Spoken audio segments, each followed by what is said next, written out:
வணக்கம். திருச்சியிலிருந்து உங்கள் ஸ்ரீலேகா. இன்னைக்கு நம்ம கன்னிக்கோயில் ராஜா மாமா எழுதிய சிக்குபுக்கு ரயில் பூச்சி என்கிற கதை பாடல் புத்தகத்திலிருந்து 10ஆம் பாடலாகிய எச்சத்திலே இருந்த விதை என்கிற பாடலை உங்களுக்காக பாட வந்துள்ளேன். இந்த பாடலை எழுதினவங்க யாரு? நம்ம கன்னிக்கோயில் ராஜா மாமா. இந்த பாடலை பாடினவங்க யார் தெரியுமா? நம்ம நெல்லை அன்புடன் ஆனந்தி. வாங்க நம்ம பாடலுக்குள்ள போகலாம்.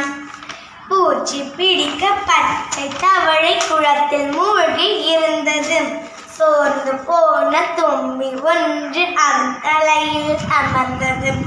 தவளை கண்ணை உருட்டி உருட்டி தழைக்கு மேலே பார்த்தது. சிவப்பு தும்பி என்றறிந்து மனதில் மகிழ்ச்சி கொண்டது.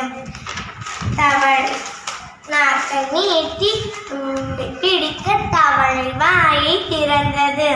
வானில் பறந்த பறவை எச்சம் தும்பி தலையில் விழுந்தது. மிரண்ட தும்பி சிறகை அடிச்சு பயந்து பறந்து போனது.